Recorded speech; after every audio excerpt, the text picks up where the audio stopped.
Título: El movimiento loco que Alemania nunca vio venir de Estados Unidos. Para 1942, todo parecía ir según el plan para la Wehrmacht. Las tropas alemanas avanzaban a toda velocidad por Europa del Este y Rusia, rumbo a Stalingrado y el Cáucaso. Los soviéticos se tambaleaban desesperados ante la embestida. Mientras tanto, en el norte de África, el general Erwin Rommel había hecho retroceder a las fuerzas de la Commonwealth hasta Egipto. Mostraba la notable eficacia de las tácticas militares alemanas. Por esas victorias, Hitler confiaba en que Estados Unidos enfocaría sus esfuerzos sobre todo en el teatro del Pacífico. Eso daría a los alemanes tiempo para capturar los campos petroleros soviéticos. Esos campos abastecerían un eventual enfrentamiento entre Alemania y Estados Unidos. Sin embargo, ocurrió algo inesperado. En noviembre, la inteligencia alemana e italiana detectó una gran concentración de barcos aliados cerca de Gibraltar. Alemania desestimó la alerta. La tomó como otro convoy de suministros para reforzar Malta. Los italianos no estaban tan seguros. Suplicaron a Alemania investigar la anomalía. Pero Hitler ya había perdido toda fe en los italianos. Rechazó su petición.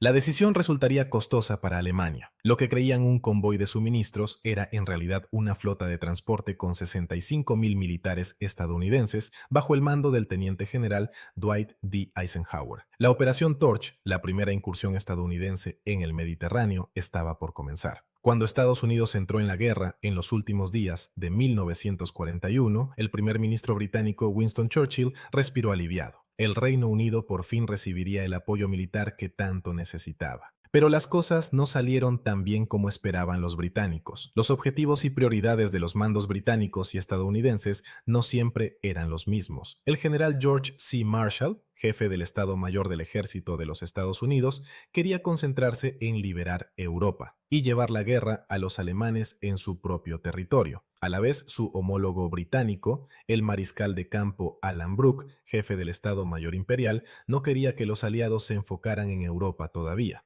Los británicos habían quedado severamente debilitados durante el Blitz. Sabían que, aunque las tropas estadounidenses eran numerosas y ansiosas por pelear, seguían inexpertas y desorganizadas. Para Brooke, ejecutar un desembarco anfibio masivo en Francia era una pésima idea. El Reino Unido tendría que cargar con gran parte del peso militar de una operación así, y simplemente no estaban listos. Años después, tras la guerra, Brooke describiría su frustración al tratar con Marshall. Dijo: me resultó muy difícil lidiar con la estrategia rígida de Marshall.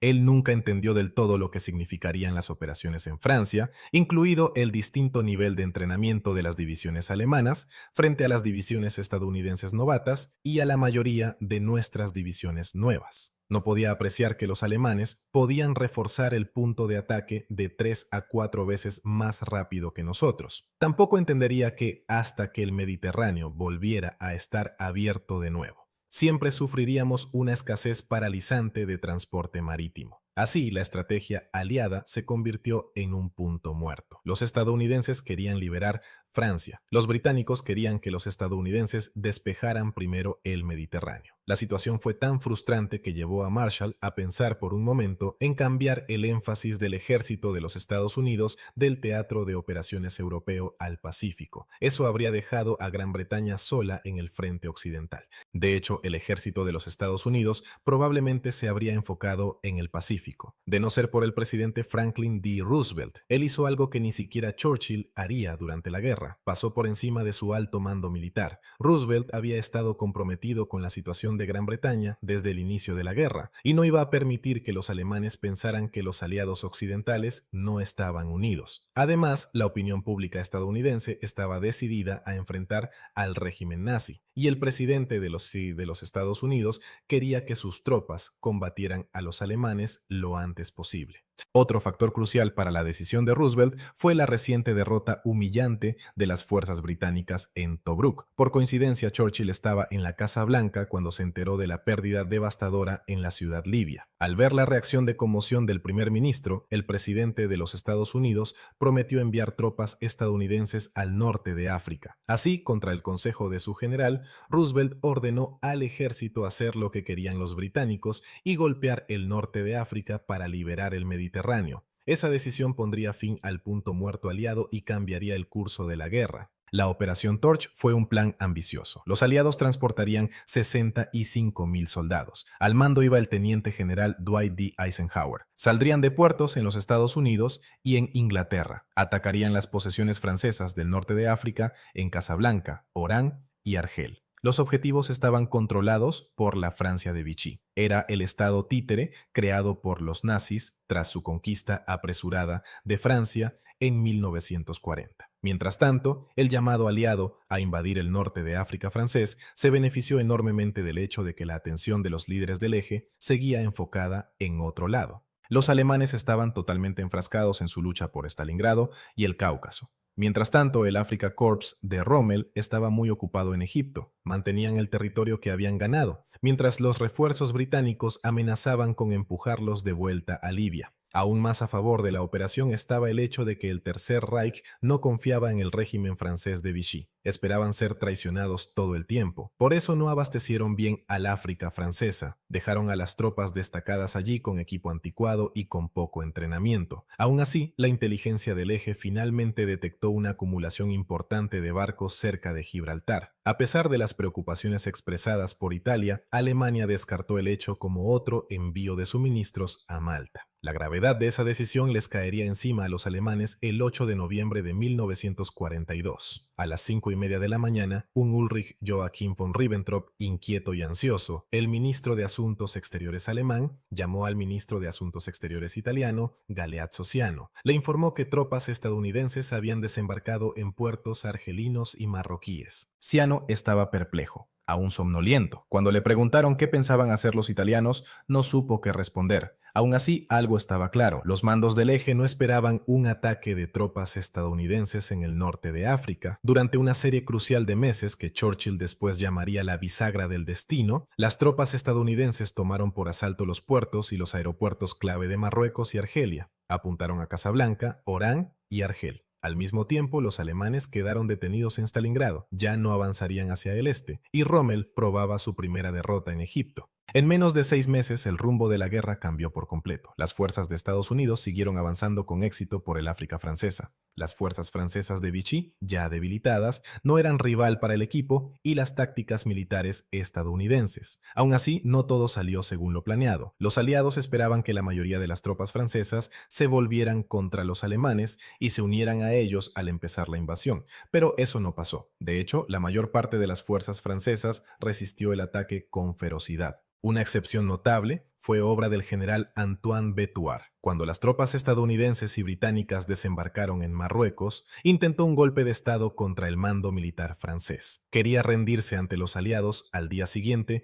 y salvar vidas. Durante la maniobra, los hombres de Betuart rodearon la villa del alto comisionado, el general Charles Noguès. Pero el general, acorralado, alcanzó a pedir ayuda antes de que los golpistas irrumpieran en el edificio. Luego, tras sofocar la insurrección de Betuart, Noguès reforzó de inmediato las playas para resistir los desembarcos aliados. Muchos soldados estadounidenses no podían creer que los franceses, humillados tan vergonzosamente por los nazis hacía poco, decidieran pelear por ellos en lugar de unirse a los aliados. Aún así, aunque no depusieron las armas, los franceses no ofrecieron resistencia significativa a las tropas de Estados Unidos en Marruecos. Fue el oleaje del Atlántico lo que se volvió un gran dolor de cabeza para las fuerzas aliadas que llegaban. Durante el desembarco en Fedala, el transporte Leonard Wood perdió 21 de sus lanchas de desembarco por el oleaje. Hubo varias bajas. Además, el buque Thomas Jefferson perdió 16 de sus 31 lanchas en el primer intento de desembarco, mientras que el transporte Carroll perdió 18 de sus 25 lanchas de desembarco. Muchas otras quedaron dañadas. Solo quedaron 2 botes para llevar tropas y suministros a la playa. Muchos soldados estadounidenses valientes, ansiosos por probarse en combate, nunca llegarían a la playa. El mar se tragó sus botes, el desembarco aliado también quedó golpeado por el Mar Bravo en la costa argelina. Aún así, las tropas de Estados Unidos que lograron desembarcar capturaron la mayoría de sus objetivos, en parte gracias al liderazgo ejemplar del general de brigada Theodore Roosevelt Jr. Aún así, pese a las bajas por el oleaje y a la fuerte resistencia francesa en algunas zonas, las fuerzas estadounidenses y británicas aseguraron la mayoría de sus objetivos. Se prepararon para avanzar tierra adentro. La invasión seguía con éxito. El destino sonrió a los aliados cuando, como por casualidad, el almirante François Darlan, segundo al mando, estaba en el norte de África. atendía a su hijo enfermo. Al ver la invasión aliada, decidió que resistir era inútil y concertó una reunión con los comandantes de Estados Unidos. Franceses y estadounidenses llegaron a un acuerdo. Los franceses dejaron de pelear contra las fuerzas angloamericanas y se unieron a ellas para combatir a los alemanes.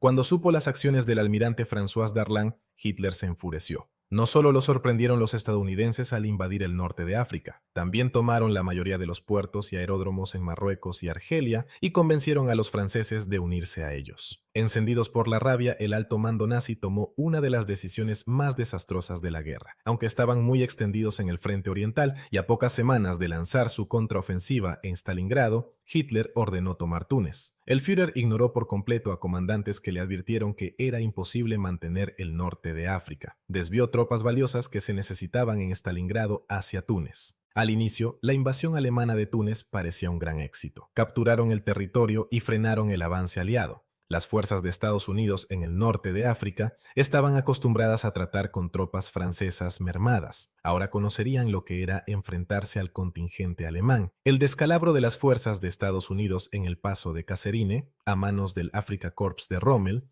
en febrero de 1943, evidenció debilidades de las tropas y de sus mandos. Aún así, un sello del poder militar estadounidense fue su curva de aprendizaje. Las tropas se adaptaban rápido a las condiciones de combate. Rommel y otros mandos alemanes tenían razón. No podían sostener el norte de África a la larga, pese al éxito inicial.